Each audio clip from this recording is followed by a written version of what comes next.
And this week, Travis, here we are, man. We're finally making an episode where we're coming off of a big win, a 38-10 win, that is, over the Raiders this past week. Travis, what are we thinking? What are we thinking going into? That was a huge confidence booster.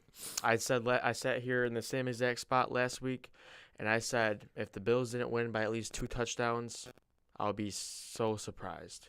Amen. And they won 38-10. They can't get any better than that. The offense looked good. The defense looked good.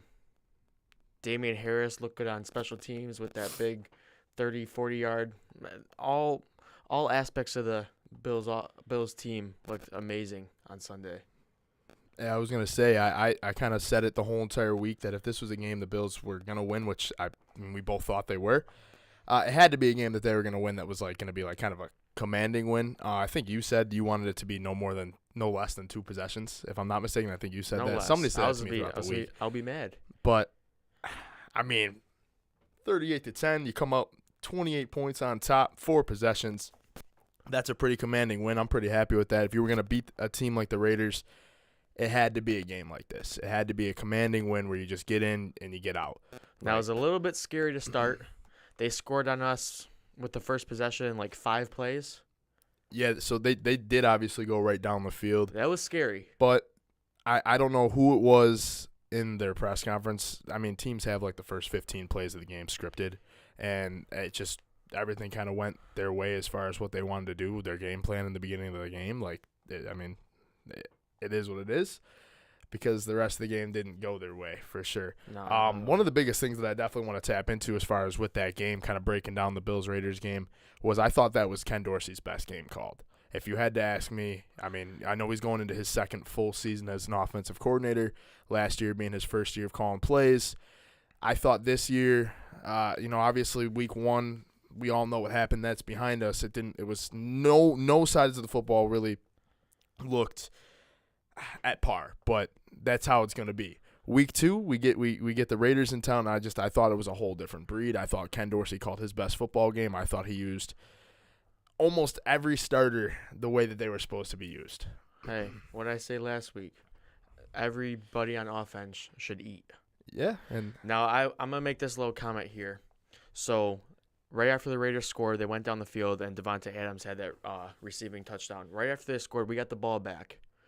So when I saw that we ran 2 times in a row, and it was 3rd and 8, and Ken Dorsey ran 2 times in a row, and then he went and tried to go for like one of those screen passes or a 3rd and long pass, and we didn't capitalize. And I'm sitting in my head, I'm like, it's going to be one of those weeks again. It's going to be one of those weeks where we're getting off to a slow start. Ken Dorsey's going to call 2 runs in a row, and when it's 3rd and long, he's going to throw a screen pass, and it's going to go for 2 yards. In my head, I'm not going to lie to you, that's how I thought the game was going to go. But, like you said, Ken Dorsey had one of his best games as the Bills offensive coordinator. And like you also pointed out, he used every single player on that offensive side to what they should be. It's kind of funny because you said you were sitting there thinking like, oh, God, it's going to be one of those games. I'm sitting there. I thought so. I'm sitting there with Olivia thinking like, I didn't even say it to her, but I'm sitting there shaking my head. Dude. I'm like, no way. The Raiders go right down the field. They do exactly what they wanted to do. And we just come out, we punt the ball. I'm thinking the same thing.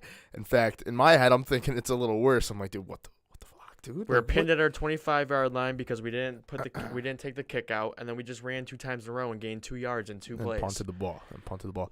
What are we doing? All right. Well, that being said, what I really want to break down is, I really want to – when I say that he had his best game, I mean the play calls were there, but he utilized some of these guys. And I'm going to pinpoint a specific position on the field. He utilized these tight ends in a beautiful way, and that being Dawson Knox.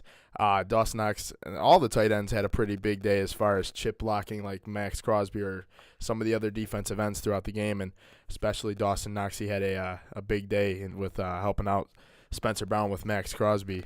We do have that play to show you guys. One of the plays. It was something that they played all day, but here it is right here. Yeah, man. I mean, so just the simple. I know it's like a 5-second clip. You got a simple. He chips Max Crosby. It helps Spencer Brown out a little bit, and then he goes out, and I think Allen ends up actually hitting him on that play for like a gain or 2 or 3. But they did that maybe 4, 5, 6 times throughout the whole entire game where it just allowed Spencer Brown to, get an extra second to get set and kind of handle one of the best pass rushers in the game, Max Crosby. And he had a day by himself. Like, there was a clip that I was going to throw on there today that he handled him by himself perfectly fine, but I thought that was kind of a perfect concept for Ken Dorsey about handling a superstar defensive end like that. Yeah, going into the game, we know that Spencer Brown hasn't had the best start to his career with the injuries, and he's constantly getting holding calls, and we're constantly getting frustrated at him. But I will say it showed that he had one of his best games as a Buffalo Bill, and what's not to like when you go up against a guy like Max Crosby? And I don't think Max Crosby's name was called one time throughout that whole entire football He got game. pressure. He got close sometimes, but it wasn't there. He didn't get after. He didn't get Allen down. That's all that matters. Not at all. And props to Ken Dorsey using his tight end sets, taking out the star player on defense, and getting it done. Absolutely. I just think that's something that we're going to see a lot more of this year. Obviously, you go out and draft a guy like Dalton Kincaid, and the whole entire offseason, we knew that Dawson Knox was a little bit better of a blocker and was a little bit more of a physical tight end. And you had a guy like Dalton Kincaid that offered a little bit more in the receiving game. Me and you talked about this on the way up. Dalton Kincaid actually had a pretty good day blocking. But it was kind of neat to see how Dorsey got all of the tight ends involved. At one point, even alluding to a 13 personnel, which I'd never thought we'd see all 3 tight ends on the field. Normally, when you see all 3 tight ends on the field, that's where you'd run. I would say that's where you'd sit here and think that it was a James Cook run or a Damian Harris run on a 3rd and short or something like that. It actually was a pass to James Cook for about a 15-yard gain, and we do have that one right here. So 3 tight ends on the field. You had Ken Dorsey put Quentin Morris, Dawson Knox, and Dalton Kincaid all out there, and that looks like a run. 2nd and 1. That looks like that would be a perfect design for a run call. And here we are, Dalton Kincaid, and I think Dalton goes out for a pass. Trent Sherfield, the only wide receiver out there, just did not seem like it would be a pass. So I thought that was pretty neat. Hey, not something that I thought I was going to see, a 13 personnel, but thought that was pretty neat. Using his weapons to his advantage. They can play all over the field. Absolutely. I like our talent core. I think we're extremely deep. That's something I really wanted. I saw, like me and Olivia were talking about it during the game. It's just something that I wanted to point out. Like it really was something that stood out as far as from a fan point of view. They wanted to get the tight ends involved. I mean, I think Dalton Kincaid had like 6 receptions for 40-something. Or maybe it was like 4 or 5 receptions, but they clearly wanted to get him the football. Same thing for Dawson Knox. He got into the end zone, and then he almost snagged another touchdown on a 4th and 1. Yeah, that would have been kind of neat. But you could tell. It's definitely obvious that they want to get these tight ends involved, and I mean, it helped. It showed. It showed. In the passing game and in the rushing game. I might have been the first person to tell you when we met up back at the truck after the game. I told you that I like the balance with all our offensive players. I really like the 5 wide receivers. I like the 3 running backs and the 3 tight ends. That, to me, that's a perfect offense. That's perfect distribution through all 3 rooms. Absolutely. I mean, I definitely agree with what you said. We did get right back to the truck, and you alluded to that right away. I mean, yeah, I got really nothing else to say about the offense. That right there, from Josh Allen to go out and have a 4 turnover performance, and then to come back out 3 tutties and have 3 touchdowns, AFC Offensive Player of the Week. Hey, I think that needs to be pointed to. I'm gonna give my boy a round of applause. Give him props. You see that shirt? See that? You see that shirt? That's the shirt that he wore. That's the shirt that he wore to Wingfest that they made him turn inside out. Because that is it, right? It's a kids event. Come on, man. I turned it back this way. Yeah, he did. He's a bad boy, man. He's a bad boy. That shirt's badass. Isn't it? That shirt's badass. I mean, I thought I was cool wearing the Bruce Smith jersey today, but hey, I told you, I texted you earlier. I said I have the perfect shirt to wear as soon as I saw that come out. And hey, shout out to the guy Homeless. I don't know. He was. Hey. Are we assuming the guy's homeless? No, he was. Okay, so when you're selling T-shirts outside the stadium, I think people just do that, bro. man, he wasn't. Yeah, you're Where right. are you going with this? All right, well, shout out to the guy. My girlfriend got it for me. She's $15 selling T-shirts outside the stadium. Hey, shout out to him. Hopefully, I run into him. That's a nice shirt, bro. That's a nice shirt. He was a little bit sketchy. What does the back? I will say he's a little bit sketchy. What's the back say? What's his sales? This is a sales. Bitch, I'm a Bill. Oh yeah. Oh. I won't go as far as saying homeless, but he was sketchy, missing a few teeth, stuff. You know what I'm saying? He was sketchy. Sounds like a Bills fan. Just sounds like a Bills fan, bro. Yeah, man, he was sketchy. White trash. Speaking of Bills fans, you want to talk about the dude that was on all type of? Oh my dude, you want to talk about something we should have thrown in as far as a picture or a video of the podcast. I know exactly where you're gonna go with this. We're gonna go ahead and we're gonna talk about the guy that jumped into the new stadium and he was on all types of different drugs, like LSD, marijuana. He was drinking cocaine, all the above. Name it, he's got it in his system. And I'm almost 90% sure covered in his own feces. Bro, they said he went in a porta potty and covered himself. What? Welcome to Bills Mafia, man. I will say this. I love Bills fans. That's too much, man. Some of them are idiots. That's too much. Like, sometimes I'm like, why? I heard he got pretty banged up, too. Well, he got a huge gash through his head. See, it's interesting. So I'm in the 300s. You know where I sit? I sit all the way to the left. Mm-hmm. And I can overlook the new stadium. Right, yeah, you can see it. So when your brother in Savannah came up, they're like, yeah, some dude just jumped the fence. And all the police cars, okay, so we're looking over the ledge. There's a fire truck, there's a couple of police cars, there's an ambulance, everything inside that fence. And apparently he got stuck in the divot. Well, I heard, and they had to reach him out. I heard a rumor that he so you know how if you look, there's kind of like levels to how deep the hole is, the crater is right now. And I don't know how true this was, that he ran off and fell, and then got up and then ran off and fell again. I don't know how true that is. I didn't know about this till we were done. I didn't know about that till the end of the game. I texted you right away. I said, man, do we have something to put on the podcast this week? That is just over the top. And you just know he's not going to be the last guy to do it. Well, dude, it's like if you so for those that haven't been to the stadium since they've started to do this, I mean, so we used to park in lot 4. Lot 4 is the parking lot right. It's still half of it's still there. Yeah, but that's right across from the Bills store. That's where we used to park. And dude, you got the fences from there stretched all the way around, all the way out to ECC, where we parked this past week. ECC campus. It's like a 20-minute walk, right? That is a lot to cover for your security, dude. That is gonna be that. They should have known that this was gonna be trouble, bro. They should have known. Like I said, he's not gonna be the last guy to do it. He might be the last guy to be on all 4 type of drugs, but he's not gonna be the last guy to do it. I don't know. See, I was gonna say I would not. Yeah, that's tough to beat. Ah, my goodness. I don't know. I will say though, we play the Dolphins next home game.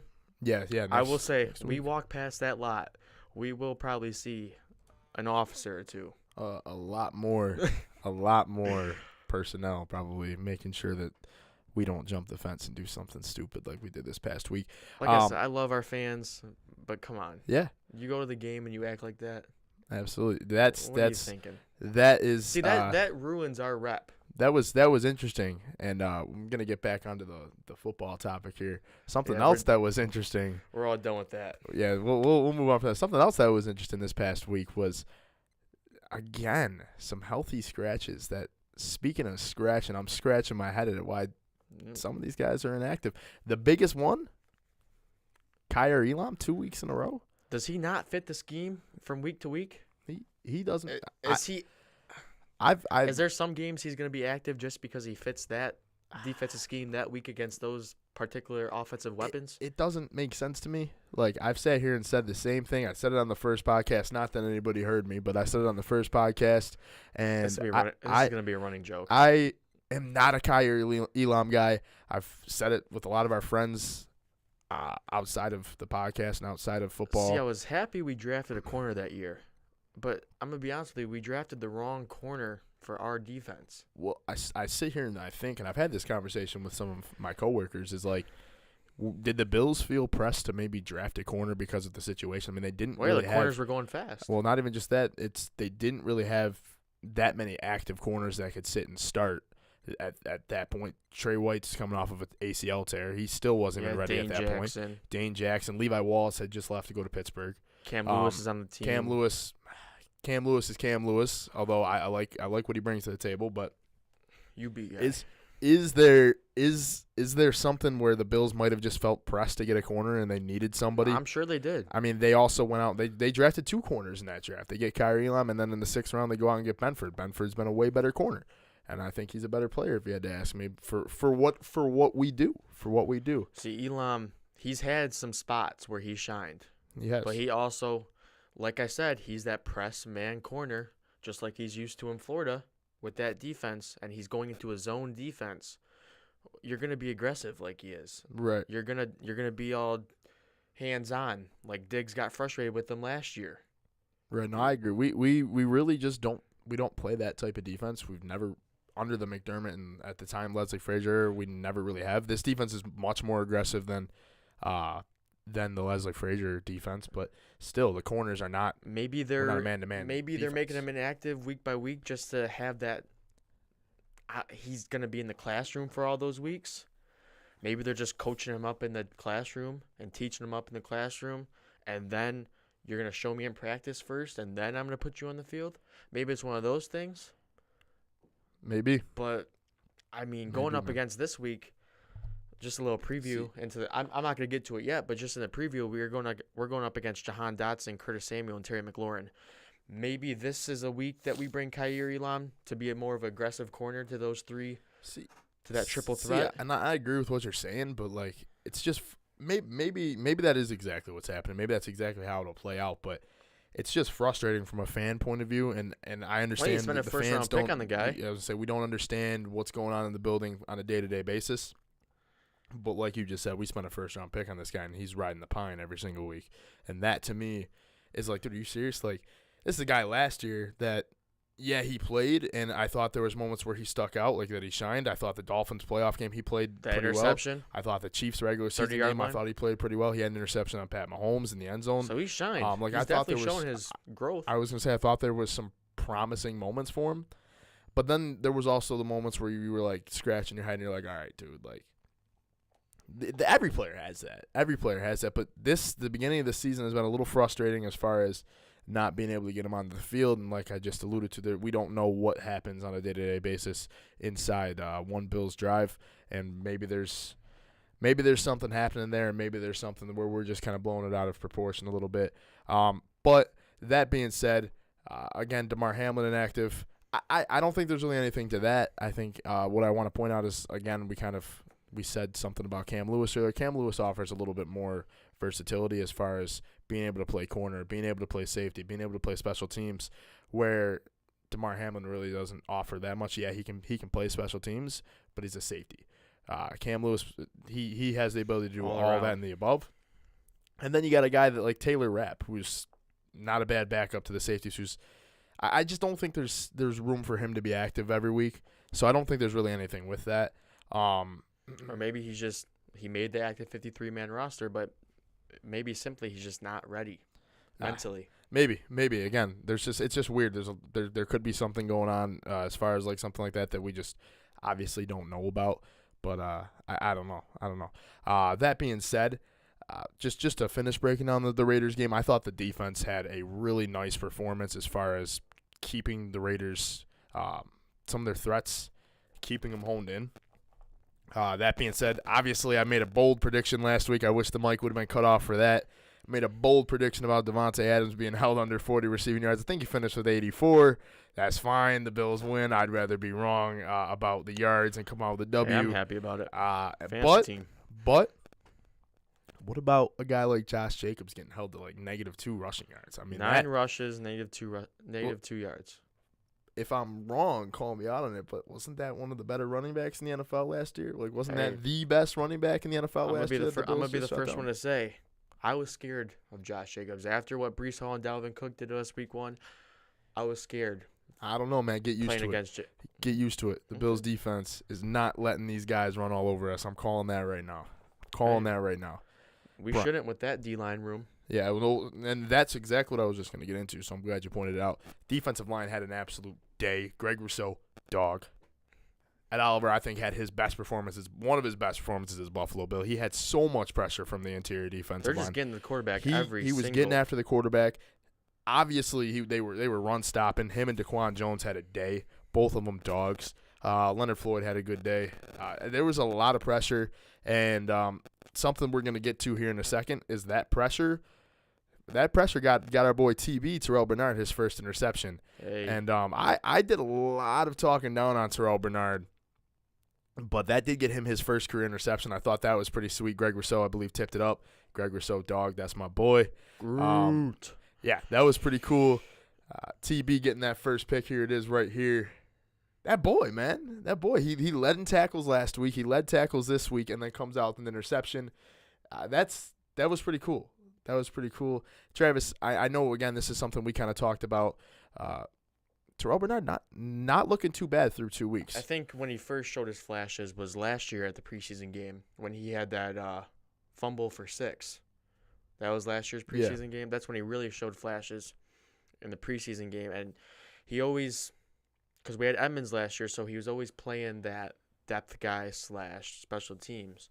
So this year he finally gets a shot, and he's proven it. 12 tackles in 2 weeks. Was it 6 tackles each? I thought it was I kind of want to pull it up, but I thought it was like 9 tackles week 1 or 6 tackles anyway, this week. he's taken over that middle line. I'm not going to say he's Tremaine Edmonds, but Tremaine Edmonds last year and years prior, he would always lead the team in tackles week by week, week by week. And Terrell Bernard, 2 weeks in a row, he's doing it with a pick.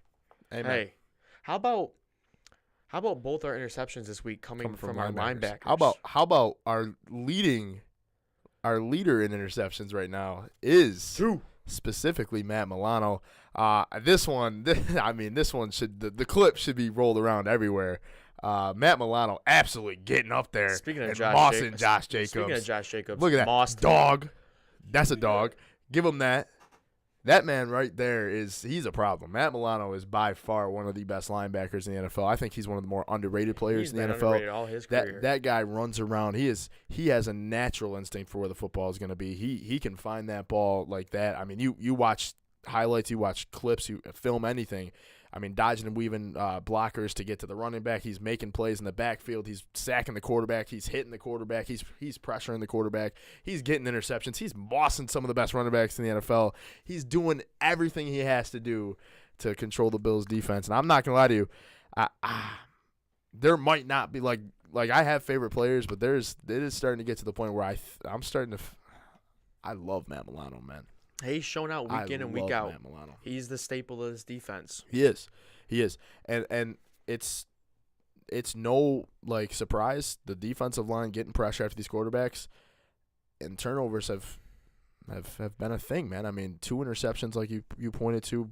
I mean that last interception that we just showed a second ago, that was there really wasn't too much pressure. I thought Jimmy Garoppolo had all day to throw the ball, and just Matt Milano made it amazing play. But that Terrell Bernard interception was 100% pressure. I mean, Jimmy Garoppolo snapped the ball and immediately had that's what you like to see, baby. I would say immediately had 300-pound men in his face. Just they're keeping the seat warm for Von Miller.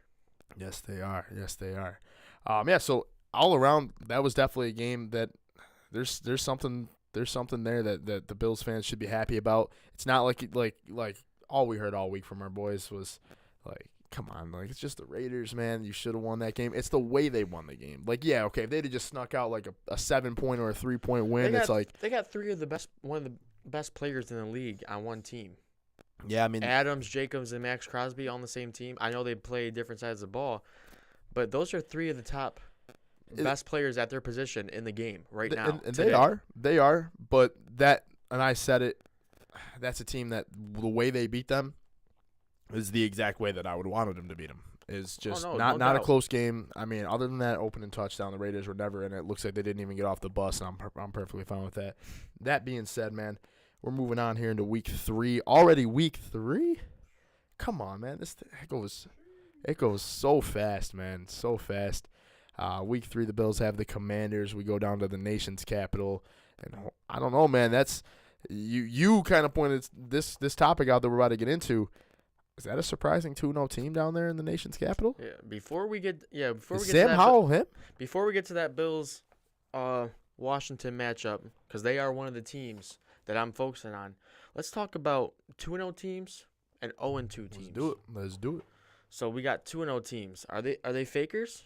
Like you said, you got the Commanders, you got the Dolphins, you got the Ravens, you got the Cowboys, the Eagles, the Commanders. 3-1 division.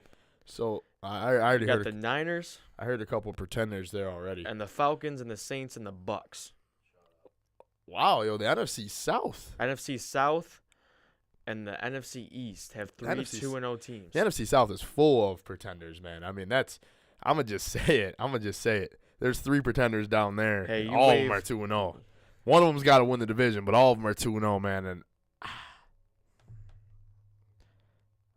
There's some. Hey, are you going to give me your pretenders and your contenders, or am I just going to? so my pretenders, 2-0 pretenders. Like, because I got a 2-0 pretender. One of the biggest ones. Yeah, one of them's playing the Bills this week. Oh, I wasn't even going to go there. Wait. Can you go back to the AFC 2-0 guys real quick? We got the Dolphins. We got the Ravens. I think the Ravens are Dolphins and the pretenders. Ravens are the only 2-0 teams in the AFC. I think the Ravens are pretenders. I'll be honest with you. I they're banged up right now. The offensive line, the running back core also banged up. Their starting running back is Gus Edwards. Yeah, I'm gonna say it. I say things every week that I'm just not too sure about. Am I gonna say what I'm about to say? Lamar Jackson is not him, man. No? I don't think, like, other than his MVP season, I think in 19, I believe it was 2019 or 20 or something. I think it was the year right before COVID that he was MVP. I just feel like this is like an every year thing where the Ravens are solid, like they got a decent defense, like their offense is the same thing. I feel like every year. Give me them being a pretender, dude. I'm not even gonna sit here and pretend and try to put on respect a it. show for the Ravens. I mean, when you got a division like the Ravens, Steelers, Browns, and Bengals, that's a tough division. it's a tough division.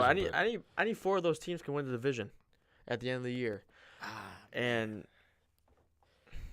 hey, the Ravens 2-0, But no. So there's definitely. I mean, it's week 2. and they play. Every Ravens blind squirrel play- finds a nut Ravens as far play as the getting closest- wins. There's a lot of teams there that are 2-0 right now that'll be contending for a top 15, 16 draft pick at the end of the season. You named a couple of them. I'm gonna be honest with you. I think a couple of them down in the NFC South.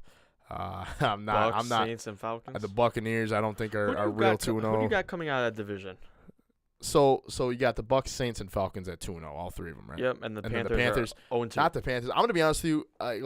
So watching that Monday Night Football game this past week, I kind of liked what I saw from Bryce Young, but at the same time, I just think he's a rookie, and this is expected. But he's processing the game really slow as far as like what he's seeing and stuff like that. I thought if there was gonna be a game that he was gonna at least show out in his first 2 weeks, I would have thought the Saints game would have looked a little bit better for him. He played all right, but he's just processing the game kind of slow. And I just don't think that they've got even a remote shot of getting out of that division. But I think there's going to be a coach that's going to help a guy like him out. I do like Frank Wright. I really do like him as a coach. I'm sure I don't know how Tank feels about Frank Wright, but You don't care for him? yeah. But we'll see. Give me out of that division. Give me the Saints. I'm gonna be honest with you. The Saints, they Yeah, boy, have Derek Carr. with a solid defense and Derek Carr at the helm. That I offense is really, looking good, I too. really like. They're clicking. Yeah, I'm gonna really give them the go as far as winning that division. That'd probably be my best bet. So I don't think the Saints are a 2-0 pretender. Do I think they're gonna do anything when they get in the playoffs? No, the NFC is just filled with absolute dogs, and I just don't see them getting out of probably the first round or two. So But they'll walk away with that division, I think. Let's flip it to 0-2 real quick before we get started. Yeah, there's some teams in there that I think are. So coming out of the AFC East with a big old donut. You got the Patriots. You got some surprising teams here. You got the Chargers, the Broncos, the Bengals, the Texans. Who they think NFC, them you got Bengals? nobody in the NFC East. They have a combined record of like 7-1, and the only loss in that division is the Giants when they got their asses whooped against the Cowboys. And then you got the Cardinals, Bears, and of course the Panthers. If you had to ask me, the most shocking And the Vikings. The Vikings are 0-2. the most two shocking 0-2 teams right now is by far definitely the Bengals and the Vikings. The Bengals for sure. I think we all had pretty high expectations for the Bengals coming in. They started slow last year too, didn't they? They did start slow. I think through It like the doesn't- first couple of games, they were. This year doesn't help that their quarterback is dealing with a They'll be all right though. calf. I still think they're probably the best team in that division all around. It's gonna take. Hey, Like I'll be honest with you, like if I had to guess right now, I would say the Bengals could still definitely win that division, and I think they probably still have a really good shot at winning the division. But if you had to ask me, it'd probably either be the Steelers or it's probably gonna be the Steelers or the Bengals. The Steelers have a phenomenal defense, but at the same time, their offense is really shaky. I still think the Bengals will probably walk away with that, even though they're 0-2. I think that's a pretend 0-2. They'll get their shit together. They'll be back. Then, like you said, the Texans 0-2. That's real, man. That's C.J. Stroud down there trying to do his thing, but it's a rookie quarterback. It's a real 0-2. They'll be fighting for a top pick too. Chargers, Broncos. Man, all I heard was Sean Payton this, Sean Payton that. I was a high I'm gonna believer. be honest with you. I was a high believer. I'm gonna be honest. They need to figure something out. I don't think Sean Payton or Russell Wilson's the answer. They've really only lost their last two games with a combined points of like 4 points. And I get that, but don't think that he's the answer. Chargers, that's a fake 0-2. I think they'll find their way back into the race. Yeah, look at the as far as- Raiders. and that division, they're nobody's out of anything. No, not Like, at I don't all. want to make that. I don't want to make it sound like I don't know anything about I will football. say, When though, I'm the talking about Chiefs, people in the division. It does feel good looking at the AFC West, and the Chiefs are number 2. It does, does but look good. there's not a single team out of that. The Chiefs are gonna walk away with that division just like they have the last 11 years. There's on to the next thing, man. That's obvious. There's nobody touching them in that division. Yeah, I'd say obviously there's no reason to overact with some of these 0-2 and 2-0 teams. But what are your thoughts about the 0-2 teams? I got the pretenders, like you said, the Chargers. I'm gonna be like I said, I'm a firm believer in the Broncos with Russ Wilson and Sean Payton over there. I like what they're trying to put together. So I think they're gonna stack some wins up here soon. I believe so. You got the Bengals. Hey, wouldn't it be nice if they would finish like second in their division? I mean, yeah. That would be nice. Anything to make sure some of these late playoff games are in Highmark Stadium. That's pretty much all I'm focused about. Is like if those two big teams can be like second in their division, not winning their division, hosting playoff games, and those games are running through us, I'm there all day. You got You got the Cardinals over here, trying to tank for Caleb. But little do they know if Caleb sees them the first overall pick, he will return back to USC. Little do they know. Oh, the Cardinals, they got 2 this year. Oh yeah. Oh. See, I cannot wait. Wait, no. I love the draft. Like we really dive into the draft, watching stuff, and then making our mock We're drafts, gonna sitting do in a the ton of mock basement, drafts dude. this year. I would say using the board, doing mock drafts and stuff like that, keeping track of picks, and then throwing down just a crazy party for the draft. I love the draft. But I mean, ran through some of these 0-2 and 2-0 teams. Travis, let's go through the schedule, man, and see if some of these 2-0 and 0-2 teams are there going to be 2-0 teams taking their first losses, or are there going to be 0-2 teams grabbing their first wins? Travis, that's kind of for me and you to decipher here. We'll hop right into our weekly pick'ems.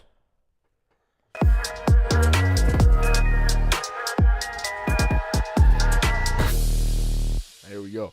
All right. Last week, Travis, you went 11-5. I went 9-7. The world could hear me this week. Last week they could hear me. Travis, I'll shake your hand. Thank you.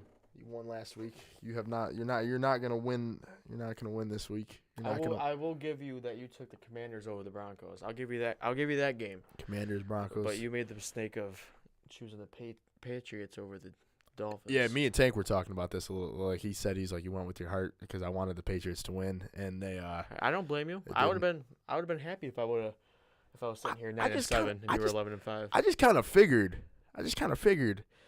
A guy like me, if I was coming out saying that they were gonna win, they would have did it. Like they would have just did it for my pick'em segment. But here we are. I'm sitting at 9-7. I gotta figure some things out. I gotta beat this guy, Travis. We got a big game tomorrow that hopefully me and you will be watching in the man cave. Giants going to play the 49ers. Hey, I fully expect, just like previous weeks, the 49ers to just walk all over the Giants. One, it just was announced today that they're missing Saquon this week and their star offensive lineman, Andrew Thomas. And for two, the Giants just don't look good right now. No. There was all this offseason hype because they had a good year with Dable last year. They just have not looked good. They have not met expectations. And when you're missing your star offensive lineman and your star running back against this 49ers defense, I don't see it. And then you add on all these wide receivers that are, you can say, underperforming. I just don't see it. Right. I'm going to sit here and agree. I think the 49ers beat the Giants. I don't think the 49ers are going to walk all over the Giants. I think they're finally going to build a little bit of momentum. They played a real bad first 6 quarters of football through the first 2 games.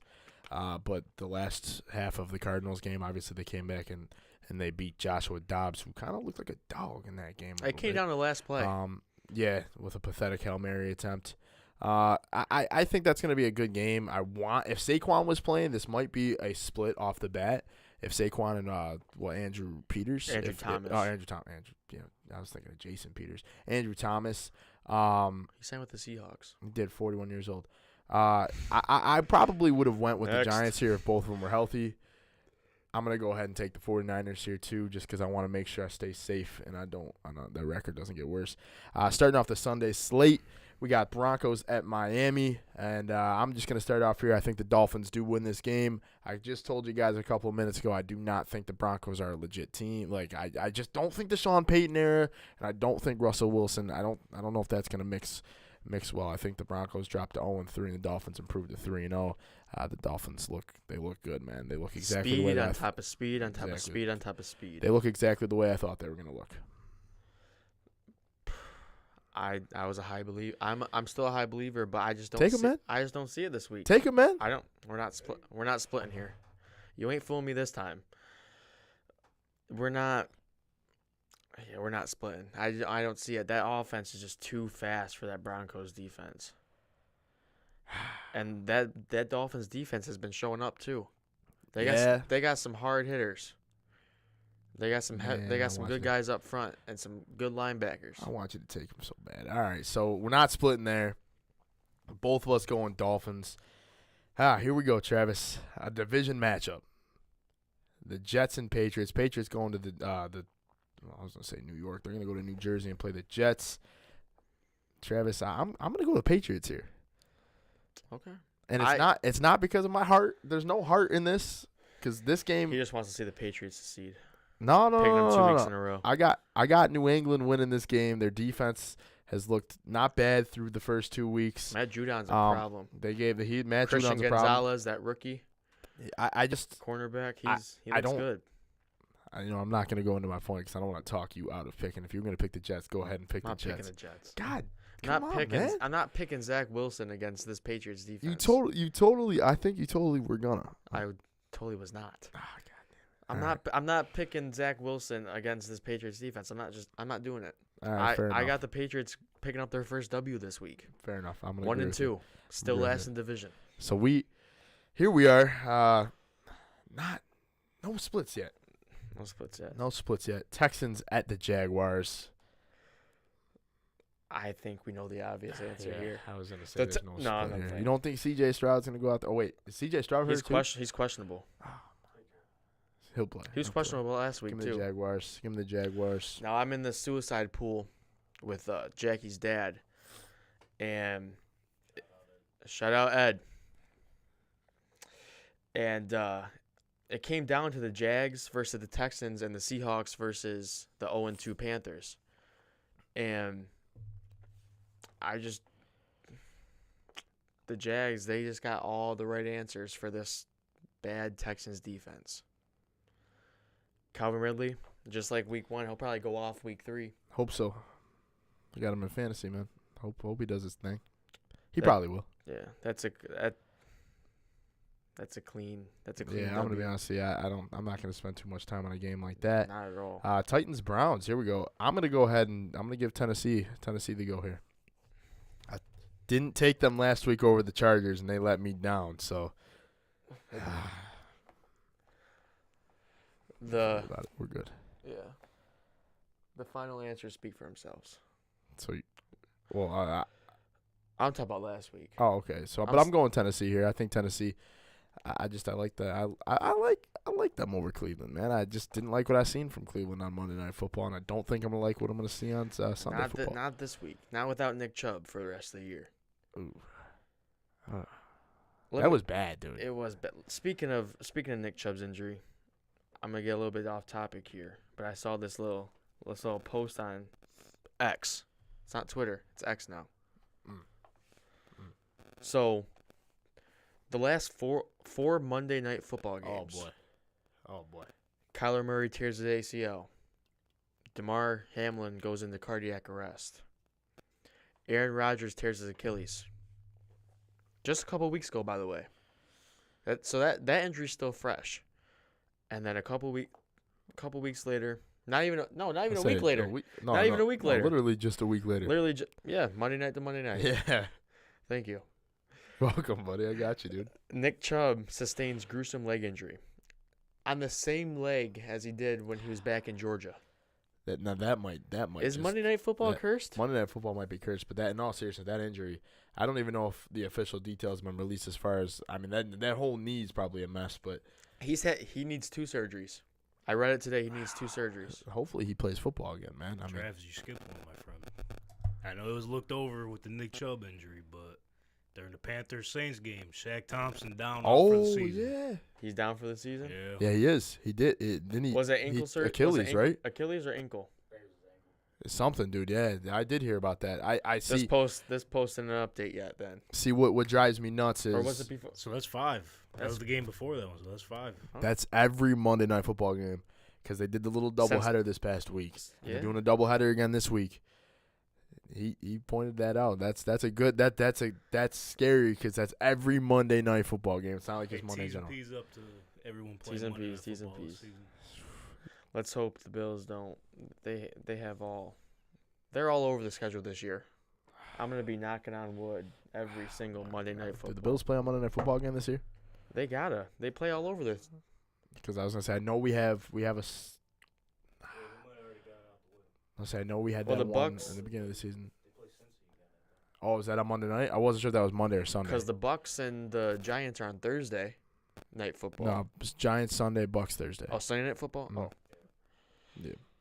I just know I just know we're used to having Sunday 1:00 football games. Hey, dude, not the last couple of years, Not man. the last couple. Not the last couple of years. Not the last couple of years. But I we would only say- have like 5 on the schedule. I'm gonna say like grade school me is used to watching Sunday 1:00 games and being upset by 4:00. Not anymore, man. By Dude, 4:25. Bill's got some Thursday night games, dude. 4:05. I can be upset as early as Thursday night now. This is awesome. I can be upset as early as Thursday night, That's rough though. or I can be pissed off by the end of the week on Monday night. The Bills, they're the prime time Bills now. They're America's team. They play whenever they want to, and I love it. They play Thursday, Monday, Sunday. They even play on Saturday sometimes towards the end of the season. They're even flying to London. They're playing a 9:30 game. 9:30. I'm gonna roll out of bed and we're gonna eat some pancakes. We're gonna eat some eggs. I'm getting completely off track. I'm getting completely off topic here. But the Bills play whenever. I love it. What game were we even on? We were on Texans Jaguars. Oh no, Browns Titans. Browns Titans. You said you were taking the Browns. I did not. That's a good game, dude. That could be a good game. That's a good game, but I just don't see If it. you take the Browns, I might have just gave you a win. Ford looked nice. Their backup running back looked nice. He looks not. They just signed Kareem Hunt. It's not like he doesn't know what's going on in Cleveland. He spent some time there. Yeah, I still got the Titans over the Browns. That offense didn't. Other than Nick Chubb, that offense didn't look good. Fair enough. So we're still not split. Falcons at Lions. This is where I think another 2-0 team goes down. Give me the Lions. And I think the Lions are just. I don't know if I'm bought in on Desmond Ridder. I'm not gonna say he can't get it done, but the Lions. Give me the Lions. As far as I like what they did against the Chiefs week 1. Obviously they dropped a dud. And it sounded like against Seattle. I didn't get a chance to watch that game, but yeah, the Falcons this week. I like the Lions, but the Lions, the way they're coached. Dan Campbell's he's a cool coach, man. He's a cool coach to watch. The Lions, they remind me a little bit of the Bills, man. I tell you, Dan Campbell makes you want to run through a wall, week in and week out. But did you see C.J. Gardner-Johnson's out for the season, right? Yeah, he. What was the injury? Isn't he out? Yeah, I think he's out for the season. And wait, I am right about that, right? Well, CJ's out. I thought I saw. Oh. Maybe. I think it was a torn pec. It's a torn pec, but I don't think he's out for the year. Maybe I'm. Hey, you scared me, bro. The Lions are hopeful that he's on. C.J. Gardner-Johnson's on. They put him and James Houston on injury reserve. There's been a couple today. People this year with torn pecs already. But that's scary. Hey man, so he's on injury reserve, but obviously you can get taken off that. Sorry, I didn't mean to scare everybody. There. Yeah, I just thought it was kind of crazy, man, because wasn't he just telling everybody to pull up in ski masks and stuff like that, and then 1 week later the pec's torn, he's out. I really like what the Lions are doing. I think the Falcons are one of those pretending 2-0 teams. I told you that NFC Their South. Undefeated team. Their short undefeated season will come to an end this week. So are we both in agreement that? Oh yeah, those Lions. Yeah. Yeah. All right, so both going the Lions. I'm liking what they're doing right now. We got another 2-0 team going against the 1-1 Packers. This is I think Green Bay's favored to win this one. This is gonna be a shot. Yeah, something real low. This is another kind of slugfest, a game that I'm glad that I won't have to watch because the Bills play at the same time. Saints, Packers. Give me the Saints. I think they continue on 3-0. I don't think that they're a very good football team, but I think Derek Carr is the best quarterback in that division, and I think the Saints have one of the better, well-rounded teams. I liked what the Packers did week 1 against the Bears, and then they just followed up with the. How much did they lose? I got an opinion about the Bears. Then we get to here. How much did they lose? The Packers lose by week 2. 1 point. All right, then maybe I'm not gonna say what I was gonna say. I was gonna say I wasn't impressed, but who am I to say? I didn't watch the game. So they lost to the Falcons by 1 point, 25-24. Hey, didn't I pick the Packers last week? It's not even on the board anymore. Yeah. That's a tough one, man, because I like this. I can see that going either way. I hope so, man, because my running back core's gotten terrible in fantasy as far as injuries. He has the hamstring injury. The hamstring injury, dude, you don't want to rush that back. You don't want to rush that back. No, that lingers. I'm still gonna, like I said, I'm gonna go Saints. I'm going Saints just because I did watch the Saints game. They played the Panthers last week. Yeah, Monday night. Even though it's the Panthers defense, I think they got it. They won me $150, man. Hey. They won me $150. Shout out to Derek Carr and shout out to Shahid. Is that his? Rashid Shaheed. I had him over like 40.5 receiving yards, and he had like 18 going in like the third quarter, and I was like, oh man, here we go again. I'm sweating. I'm like, this line's not gonna hit, and then Derek Carr hit him for like a 40-yard bomb. So I'm liking what that Saints offense is doing. Mike Thomas is getting into it. Yeah, Mike Thomas is. Chris Olave's out here making crazy catches. Yeah, Chris Olave looked good, man. Shaheed out there. That receiving core is low key kind of not bad, man. Hey, as long as Mike, like you said before, Mike Thomas, big toes, all right, we're good. That brings Bills at Commanders. I don't think we're gonna get a split here. No, not by me at least. I'm not throwing anything in here. I think the Bills win. Now, are you going to see another – is it going to be another game like the Raiders game? A commanding – hey, no pun intended. Oh. No pun intended. I like you could have just threw a little pun in there, man. A commanding win against the Commanders. I could have. Still can. All right. Let's redo that real quick. Are you gonna do a commanding win? So this week I got the Commanders. Bills Commanders. The Bills are gonna take a commanding W against the Commanders this week. I think it's gonna look a lot like what we just did to the Raiders last week. I like it. All right. I'm not gonna sit here and say like it's so. The only way I'm gonna see this being a commanding win is if the Bills do something similar to what they did this past week. Chase Young, they got to eliminate him. So what I want to allude to. I'm lost on Chase Young.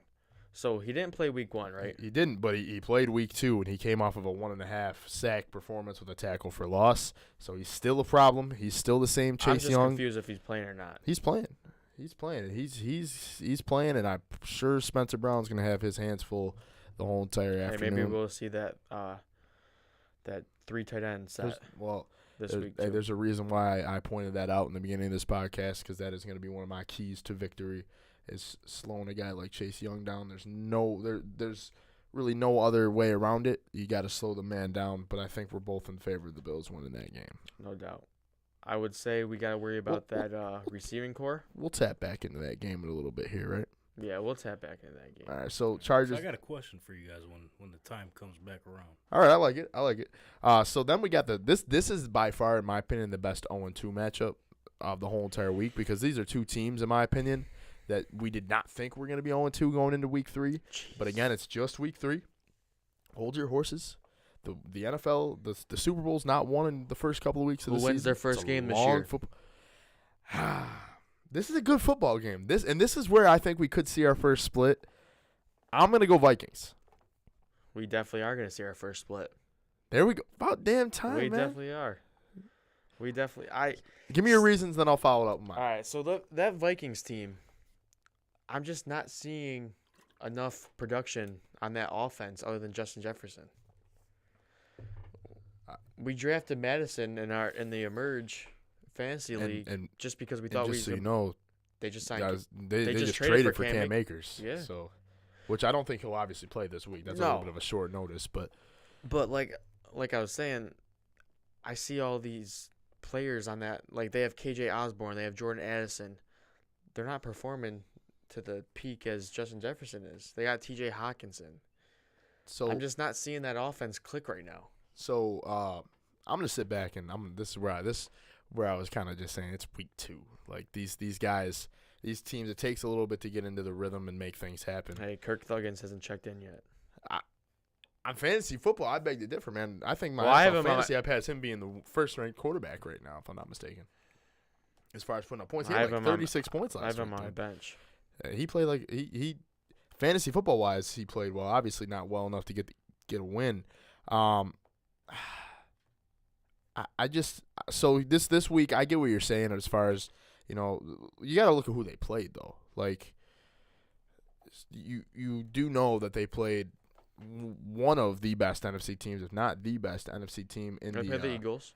So and the problem with it, and this is kind of what we alluded to with the Bills in week 1, was turning over the football. The Vikings are coming off of 2 games where they've turned over the ball a lot, whether that was on special teams fumbling the ball, or that was Kirk Cousins throwing an interception, or that was even our guy Alexander Madison, I think, had a fumble. They're turning over the ball quite a lot, and that's where that offense isn't clicking, in my opinion. And I agree, but I think this week that comes to an end. The Vikings going to win. I don't really think that Chargers defense is going to stop the Vikings. They haven't really stopped anybody yet, have they? No. I mean, you could look at it the other way, like I was just saying, like how the Vikings offense is going to start to click this week. Maybe the Chargers defense starts to click this week. They get the job done, and they slow down the Vikings. That could go either way. You're right, though. Even though they're both 0-2, that's a good game. That might be one of the best games of the week. That is one of the best games of the week. Give me the Vikings. I think the Chargers dropped down to 0-3. Okay. I'm happy we finally got a split, because we were going right down the line. I mean, we had to split at some point. You gotta make it interesting. I think we're gonna get another split on this next one. What game's that? And I think there's somebody in the room that's gonna appreciate my pick, and I'm not picking him because he's in the room. We got the Baltimore Ravens. This game's in Baltimore, so we got the Colts. They're going to Baltimore. I know the reason already. I got the Colts winning I this know the football reason game. already. He doesn't believe in Lamar Jackson. I don't believe in Lamar Jackson. The Ravens are a doesn't little like banged Lamar. up. That's not the reason, though.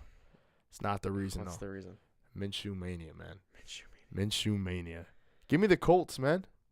Give me the Colts. Just like this is going to be my pick, how I picked the Commanders to beat the Broncos. I think we're going to walk into That's the not how Emerge. that works, pal. I think we're going to walk into the Emerge Studios next week. I'm going to be setting the board up again. You're going to look at me and you're going to be like, dang, Chris, that was actually a really good pick. I'm going to talk about that on the podcast. And maybe that's the pick that cost me again this week. But you know what? It is week 3. The good news is it's week 3. And that record right now, that can turn around. I But mean, picks hey, like this, let's say, like this is what's going to help me out. Well, I know, but let's say I pick the Ravens, they lose, and what other team did we split on? The Chargers and Vikings. Yeah. You're still 2 losses behind. That's all right. You need to catch it. Hey, That's all right. That's fine. I still got commanding.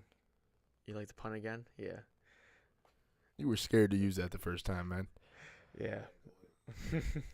But I still got a commanding 2-game lead. So Okay. so those 2 games. So that you are could going tie- the Ravens, though. I'm going the Ravens. I'm definitely going the Ravens. Okay. Fair enough. All right, so there's another split right there. Now we're in the 4 o'clock slate. We got the 0-2 Panthers versus the 1-1 Seahawks. I think the Seahawks get out of this game with a commanding win. I'm going to be honest with you. You can't use that pun. Never mind. That's not how it works. Hey, re-roll it. Sorry, I won't even say it again. That's your pun. That's not how it works. That's your pun. I'm sorry, man. I'll never use it again. I think the Seahawks get out of here with a I don't even know what word Pick I up want a to use. synonym. I think the command. Look 'em up. Oh, dude, now I'm just. They're gonna come out with a dominating win over Bryce Young and the Panthers. Like I said earlier, I like Bryce Young. I do think he's gonna be a pretty good quarterback. My problem is I just think right now the way he sees the field, the way he processes the game is a little too slow. I think the Seahawks have a better day on defense and kind of get in his head a little bit. I just don't think this is his first win. I don't see it happening. Against Seattle, in Seattle, they have some crazy fans in Seattle. That place gets loud, man. Place gets loud. Like you said, I don't see the Panthers picking up their first W. I don't see Bryce Young picking up his first NFL win. Not against this Seahawks team. When you got an offense like that, I mean, you got a trio of DK Metcalf, Tyler Lockett, and JSN, and then you got Kenneth Walker in the backfield. Like he said before, who got hurt on that Panthers defense? Shaq Thompson. Shaq Thompson, man. That's a big That's injury. That's one of their big heart. injury. That's one of their heart and souls on that defense. So I mean, no. All right, bro. Straight up, no. All right. Like I said before, it was like my suicide pick was between the Jags and the Seahawks. Just because of that prime reason. I like it. No. Okay. This one right here, 425, Bears going to Kansas City. I was waiting for this game, man, because I was waiting to talk about this. I'm gonna go on the Bears. I'm going to trash on the Bears here. The Chiefs, I think this is a dominating win. The reason I'm going to trash on the Bears is the more I watch Justin Fields' film, the more I just start to realize, like, yeah, he's a tremendous athlete. Like, he is one of the best quarterback athletes as far as what's in the game right now. Like, he can make plays with his legs. Like, he is very athletic. But you want to talk about a guy that struggles to see the field. Hey, wait, I watched. I'm gonna stop you right there. Didn't you hear? It's a coach's problem. Well, a coach's problem. I don't know if anybody else in the room saw the video that I'm about to point out. I wish I had it. Justin Fields standing in a clean pocket, kind of circling around, right? He's got a wide receiver wide open up the seam for a touchdown. That's just staring him down with his hands up, just staring him down, right? And the guy takes a sack. It's wide open. There's my problem with Justin Fields is how do you not see something like that? I watched the Bears Packers week 1. I watched. Well, that might be Bryce Young's problem too in Carolina. We'll see. Yeah. I watched that week 1, that Packers Bears game, and it again. I didn't like what I saw of the Bears either. I didn't like what I saw. There's definitely not enough there to beat the Chiefs. I mean, if you're a Bears fan, you think you're going into this week winning, you're wrong. You're wrong. That's just point blank. That right there is a game that I would put. Did the I'd put Packers money win by a good margin in that game, week 1 against the Bears? Yeah. They did? So, I mean, if you can't go in there and beat a team led by Jordan Love, first game starting. And they couldn't beat a Baker Mayfield-led Buccaneers team the No. week after. And the Packers didn't even have Christian Watson, their wide receiver 1. They had Dobbs and Which, by the way, just picked up Jaden Christian Reed. Watson on fantasy. what's that? Somebody released him in one of my fantasy leagues. I was kind of wondering why, because that's going to be wide receiver 1 once Well, he comes back. he should be back soon. I think he's dealing with a hamstring injury. So, like, too, if you I'm not can't beat a mistaken. Packers team like that, who's beat up and inexperienced. They're not. I know gonna the beat Bears are Chiefs. too. They're not going to beat the Chiefs. They're not going to beat the Chiefs at all. You're gonna probably see Travis Kelce for 2 or 3 touchdowns this week. So you're definitely not beating. You're not picking No. the Bears. I think that's point blank and obvious coming from a guy like you, Travis. I think I'm gonna say a hot take. This hot take's not gonna be on the Bills, but I think Travis Kelce gets about 2 or 3 touchdowns this week. I hope so, bro. I got him in fan. No. I just like taking his underdog lines. Hey, Yo, news broke too. He's dating Taylor Swift now, so he might show up and show out. hey, don't break his heart yet, T Swift. Is that official? He said it. Hey, man, good for him, today. man. Good for him, man. Hey, Good for him. in a way, good for him. But also, wouldn't you want one of those T Swift relationships where she makes a song about Travis Kelce and avoids him for weeks and breaks up with him just before playoffs start? It messes with their head, man. Well, I'm either gonna say that's either gonna mess with his head in a bad way, or that's gonna make the NFL. I don't know, dude. I don't know, bro. Hey, I don't know. I think all of us were kind of hoping that was gonna happen to Josh Allen this year with the whole, like, him and his Brit breaking up, and then, of course, he ends up getting with that Aren't Haley. they rumoring Taylor Swift Super Bowl halftime performance? What if Chiefs make it back? I mean, I know it's Bills, Pod. We don't even want to bring that up. Hey. But it's a possibility. it is. Travis Kelce, Taylor Swift. He's out there watching the The halftime script- show. The script is writ. It wrote itself. Hey, man. He's out there He's out there watching the halftime show rather than beating his team in the Super Bowl halftime. Hey, the story's coming together. Hey, man. Shout out to Jackie though. I'm gonna have to show you this A TikTok. Jackie shout out. Shout out to Jackie. Is this the first Jackie shout out of the year? Yeah. Shout out to Jackie. She sent me this. She probably didn't make it this far to watch No, this far. She sent me this TikTok last week. It's like this big old theory about T Swift and Travis Kelce. She's a big T Swift kind of girl. She's in it. So she's in all the loop of the whole thing. But I'm gonna have to show you. It was this big. Oh, I thought he wasn't gonna tell us. I was like, is he just No, I'm gonna keep gonna tell you, I'm dragging gonna this tell on, you. or? It's this big theory on how T Swift and Travis Kelce are a thing. They date all football season. She goes on her London tour. She avoids him for weeks. He doesn't know what's going on. Stuff like he's worrying about her rather than football. It comes when they're making the playoffs. She still goes silent with them. The Chiefs are about to make the Super Bowl. Oh, wait. Who's in the building? T Swift for the halftime show. Travis Kelce's out there. Wait. T Swift here? I thought she was in London. He goes watch the halftime show. He gets emotional. Still not talking to him. Hey. It's a common T Swift thing. God, man. It was like a 4-minute TikTok theory. Like you can't even send that through messages. You gotta copy the link. God, man. It's a big theory. I don't even know what to say about that one. I don't know that Just left speechless. that one. We're gonna go ahead and move on to the Cowboys and Cardinals now. I think we're both going Chiefs, but I didn't think we were gonna get into all that. Cowboys. It Cardinals. had to come up. It had to. That's a breaking story in the world. Hey, man, you're right. I lack in the pop culture game, man. I don't know what really is going on outside of. I get that news from Jackie. Hey, Jackie's the plug, man. That's all that matters. We got the plug. Cowboys, Cardinals. I think there's a team that's. Is this even a question? No. Can we skip over this like we did some other games? I think we can. I think the Cardinals are fighting for the first overall pick, and I think the Cowboys are going to move on to 3-0. First and second, dude. Oh yeah, because they got the. They really could. They really could have back-to-back picks the way this is playing out so far. Jeez. No, we don't need to spend too much time on that. Steelers Raiders, on the other hand, though. Little good Sunday. That's a Sunday night football game. That's an interesting one. We might split. Do you want me to go first? Go first. Hey Ben, if you're watching Pick your this. poison. Hey Ben, if you're watching this, me and you will be sitting. No, he might not be. He might not be over at the Man Cave this week. But if he is at the Man Cave this week, me and you will be watching this, and we will both be watching the Steelers beat the Raiders in Las Vegas. Kenny Pickett's going to get a W. George Pickens is going to eat again. I'm going to take his line because I think George Pickens is a dog. All right. After that 71-yard touchdown, yeah. Yep. It's about time they started throwing the ball. About time. Are we getting a split here? Because I'm going Steelers. You kind of convinced me not to take a split. Come on, man. I'm sorry. I was going to take the split. I don't think that's how this works. It works now.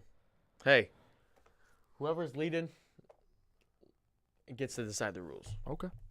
Fair enough. No, I'm playing. You did convince me that I was going to go Raiders. Damn it. But that defense, and you said George Pickens coming out. Kenny. Hey, we're not splitting there. So that defense is nice. It is nice. So I think that's pretty easy. Yeah, I think the Steelers defense, we saw a good defense just play the Raiders this week, and they handled them. I think that Steelers have a better pass rush than the Bills have, and if they couldn't handle the Bills pass rush, there's no way the Raiders are going to be able to handle T.J. Watt and Alex Highsmith coming off the edge. Both of those guys had absolute games getting after the quarterback last week. That brings us to the Monday night slate. And if Travis had anything to say about the Monday night slate, he'd probably tell you that something bad's going to happen in two of these games. What I'm going to say is I don't think something bad's going to happen to the Philadelphia Eagles. I think the Philadelphia Eagles are going to get a W here against the Tampa Bay Buccaneers. On paper, this looks like it should be taking their first out. I would say on paper, this looks like it should be like a cool, good NFC game. I think that's not going to be too fun to watch. That is not going to be the case. Yeah, it's a 2-0 Eagles and 2-0 Buccaneers game. But what did I tell you guys earlier? There's a lot of pretenders down in that NFC South, and the Baker Mayfield-led Buccaneers are one of the pretenders. I definitely think the Eagles are an all-around better football team on offense and defense. They got one of the best defenses in the NFL, period. I'm definitely going to go Eagles here. I got to assume there's probably not going to be a split on that one. There's not going to be a split at all. But I do want to do a quick shout-out to Mike Evans. It don't matter who his quarterback is. He's still getting yards. Yeah. He's been on an insane roll. He's not getting yards this week, man. No? Nope.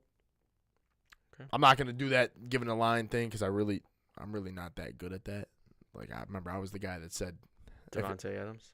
There's one guy I met that's pretty good at that. That is Ben. Ben's pretty solid at that. Where he last season year, a couple times Derrick he picked Henry. some guy. The Derrick Henry one was crazy. That was, I thought he looked when he told me that Derrick Henry was gonna rush runner like 20 yards. I was like, nah, not even a chance. And it was like 12. We did like the same thing that we did to Josh Jacobs this past week. But I'm not gonna do anything with Lions as far as what they're gonna hold him to. I just don't think he's gonna have a big day. I think the Eagles pass rush gets after Baker Mayfield. I think there's gonna be some turning the ball over. There might be an Eagles. If you got the Eagles in fantasy, definitely start them this week because I think there might be an Eagles defensive touchdown again. Who knows? They're averaging like 15 points a game or something like that. Right. And this next one, this Monday night game, 8:15, last game of the week before we hit week 4, we got the Rams at the Bengals. I think the Bengals picked their first W up. I think the Bengals finally turned things around. You think they about time they get Jamar Chase involved? I think Jamar Chase gets involved. I don't know. What's the word? Like, Joe Burrow's just injured. He just got soreness or something, right? That's what I heard. He was just sore, something like that. I guess. I haven't really seen. Does it look like he's going to play, right? What? Does it look like he's going to play? Yeah. That would be the only reason I'd change my mind is if he doesn't play. If he plays, I got the Bengals, but I understand that we have to lock this in right now. Give me the Bengals. Give you the Bengals. I want to be wrong, though. You want to see them fall at 0-3? Yeah, that'd be pretty cool. It would be, just for AFC purposes. Mm-hmm. But I don't see them dropping 0-3 either. The Rams picked up their first win. Was it week 1? But I fully expect them to get Jamar Chase involved more. Of course, the wide receiver 1. I mean, I sure need it on fantasy. Jeez. Yeah. I'm not liking these 9-point games, Jamar. Just not liking it. All right, so there it is. That's week 3 pick'ems. Hopefully that record for me gets a little bit better. You want to make it a little bit interesting? You want to start? You want to start? Yeah, let's do a little twist, a little vanilla and chocolate, meet it in the middle, with a twist. You want to add some, I don't know, consequences or? You want to add? Let's those? do it, man. You got the idea. Tell me about it. So, whoever loses this week, you know how I've been a big suicide barbell guy. Oh boy. You know how I've always been telling you I want to try this. I want to at least have like a couple suicide. No, but I chicken out every time because I go to my usual, the lemon pepper and the Cajun honey butter barbecue. Mm-hmm. Best duo. That is one of the best duos in the game, man. A little dry rub. It's really almost like that Josh Allen, Stephon Diggs duo right there. Hey, that's kind of what that is. A little dry rub and a little sauce. Hey, can't go wrong with that. But let's add a little stipulation. Okay, I'm all ears. Whoever loses this week, next time we go to Barbell, it's gotta be soon because it's stipulation. It has to be soon. It has to be soon. Next time we go to Barbell, let's do. You want to do half suicide, half another kind, or do you think we can ask for like 2 or 3 suicides? No, they don't. I don't think they do. You think they're gonna spit in our wings if we ask for that? What I'll do is if I go, I gotta get my normal stuff. But what I'll do is I'll order. Why am I'm saying it as if I'm gonna be the one losing? But yeah, I don't like the why? You're not. There's no confidence. One of us will order. Like, I think you can order 5 or 10 wings.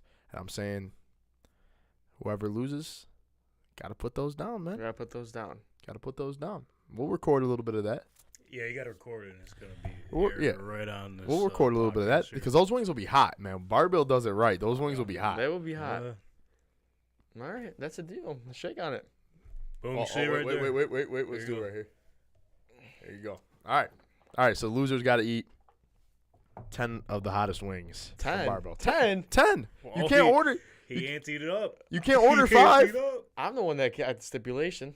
Okay, but you can't order 5 from Barbell. Fine. We'll do 10. We'll do 10. Yeah. Or I think you can order a little bit less. You can get like 5 chicken fingers and hot. It's got to be wings, bro. You gotta do it right. Okay. You were the one that I said 10. You were like 10. Yeah, but all right, 10 it is. 10 it is. I was looking for 5 and 5, but if you want to do 10, we can do 10. 10 it is. All right, so it's getting late, man. We got to. I'm sure Tank wants to go to bed, man. Let's talk about this Bills Commanders game real quick. Give me a couple of your keys to the game, man. So my keys to the game, like I said before, we gotta stop this trio on the Commanders' offense. I'm not gonna lie to you, it's looking like one of the scarier trios. You got Terry McLaurin, you got the young guy Jahan Dotson, and you got maybe the third, could be a second receiver on some nights, and Curtis Samuel. I'm not gonna lie to you, I'm kind of scared of this trio. Like I said before, I think we take a commanding lead, but all right, this trio, I think they look good. I'm gonna make you feel a little bit better. Why? Because all 3 of those receivers are pretty good receivers. That's a good receiving core. But we got a better wide receiver trio. Is that what you're gonna say? No. We got the best safety duo in the league. We do have one of the best safety duos in the league.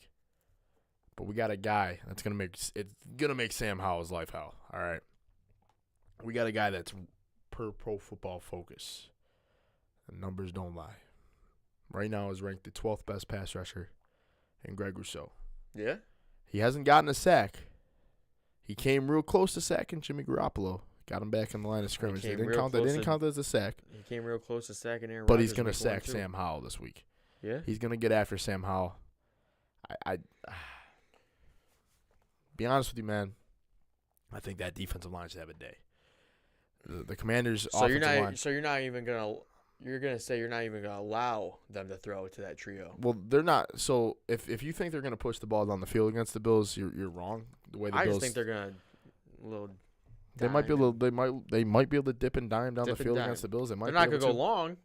I hope not, but I'm gonna hit you with something. I'm gonna hit you with a little bit of an interesting stat that I heard this week about the Commanders. The Commanders are coming off their first 30-point offensive performance under Ron Rivera since 2016. Now, I got a question for you about maybe for the both of you. Is this a Ron Rivera thing or is this the Eric Bieniemy effect? That was the question I was gonna bring up to you guys. Oh, reading his mind. Is Eric Bieniemy's play calling? He's familiar with the Bills matchup. Oh yeah. Do you think he brings any of this past experience with the Bills to the table this week? And I don't know, maybe the line spread is 6.5. How are we feeling about that? The 6.5 line spread. so Against that Eric Bieniemy's offense. So what I'm gonna say is I do think it's got to be probably talked about this whole entire week in film and practice and stuff like that. Well, he knows the Bills like the back of his hand. Say he has played us a couple times in the regular season. He's played us a couple times in the playoffs. He's gotten the best of us a couple different times. I think you are right as far as he knows exactly what we want to do as far as how we want to run our defense. That could be a problem. That really could. That when you look at it like that, that's a great point to bring up. I like that. Hey, no worries though, because we're saying Eric Bieniemy on offense. Hey, but Sean McDermott knows. Well, so and there's another way to look at it. He knows who Eric that Bieniemy, offensive coordinator is over there. Eric Bieniemy has played Leslie Frazier-led defenses the last couple of years. That's a good point. Also that, yeah. That's a good point. And this is a Sean McDermott-led defense. Now, not that it's a completely different defense. It is a little bit more of an aggressive defense. They still do run two high safeties. Like that is something that Leslie Frazier did against the Chiefs a lot. I mean, well, that's what he does week in and week out pretty much. But that's what he did against the Chiefs, and that's what really slowed. I think that's what slowed the Chiefs down a couple of times against us. I think you'll see a lot of that against the Commanders. I like that though. That's something to think about the rest of this week. Is how that's a good question. Because that's kind of cool. And I feel like that hasn't really been brought up at all. I mean, it's only Wednesday, but still, you haven't seen it anywhere else. Right. I think that's a good way to look at it, man. Eric Bieniemy does know the Bills' defense probably better than. I'm going to say if you look at it in an outside perspective, when you're not talking about somebody in your division, probably better than just about anybody in the NFL. If you're looking at it like that. As far as like somebody not playing in your division, Eric Bieniemy probably knows the Bills' defense better than your division opponents. Well, not better than, but just as. I get what you're saying. That's a good point. I'm gonna give you my keys. I think my biggest key. Yeah, you got to get after Sam Howell. Sam Howell is a young quarterback. He finding his way in the league. He's just working into the league. He had a pretty good comeback win against the Broncos last week. I saw one of the best passes I've seen throughout this year. He fitted in between like three guys in the end zone. Was it to Terry too? I believe so. I just was more impressed with the pass. If you want the God's honest truth, I just think you got to get after him. You got to blitz him. You got to get into his head and mix up coverages and stuff like that and really just confuse him. And I think I don't think it's going to be a hard game for the Bills to win. I think it could be close, but I think the Bills should win this game by at least 2 possessions. But stop a guy like Chase Young. That's my biggest thing. Stop a guy like Chase Young. Do the same thing he did this past week. Chip block.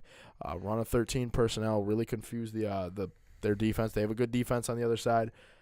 Yeah, they do. And I think I'm not going to beat a dead horse here. I'm not going to drag this on too long. Josh can't turn over the football. He had a turnover-free football game last week.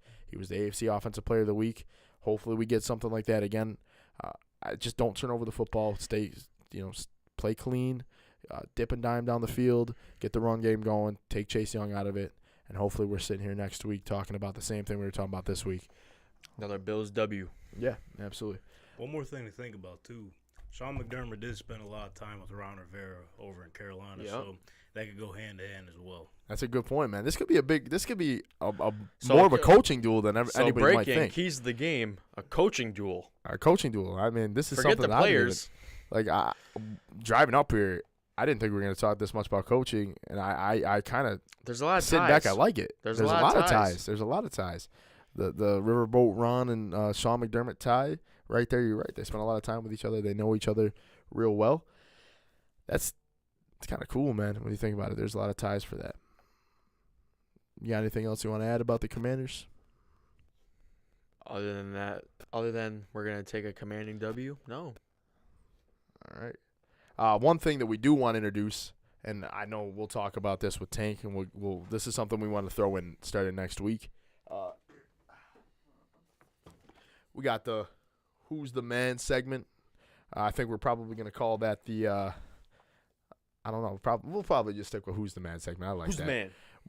Travis and I are both going to pick a player, and what we're going to do is we're going to pick a player, and then we're going to pick 5 stats about him, and then we're going to keep track of it. I got to guess who he picks. He's got to guess who I pick, and whoever at the end of the season, I'm sure we'll come up with another stipulation, but whoever at the end of the season has the most correct guess picks, I think that's fair to play like that. Do you like it like that? Yeah. Like go by the end of the year, not by week by week? We don't have to run a stipulation on that either. It's okay. Because he knows what he knows is.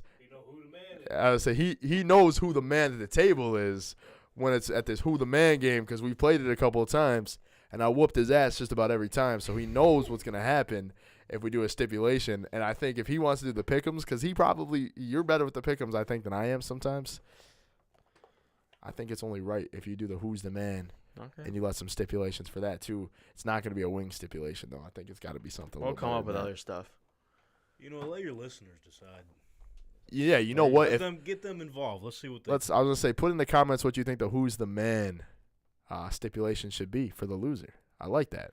Tank. Yeah, maybe it's take a couple drugs, get boozed up, and go visit the new stadium. How about that? I like it. Hey, I like it. I like it. The Orchard Park Police doesn't like it, but I like it. I'm in. That's one way to get banned for life. Hey, there's no words if he's been banned for life yet. Bye season tickets. Hey man. But nah, I think that's good for this week's episode. Travis, I want that board to look a little bit different next week. Hopefully the Bills are coming out on top in the nation's capital. And hopefully you are eating those suicide wings. We won't go as far as saying that yet. Be sure to like, comment, subscribe, show your friends the video, man. I know there's Bills fans out here that want to listen to us. Hope you guys enjoyed. Go Bills.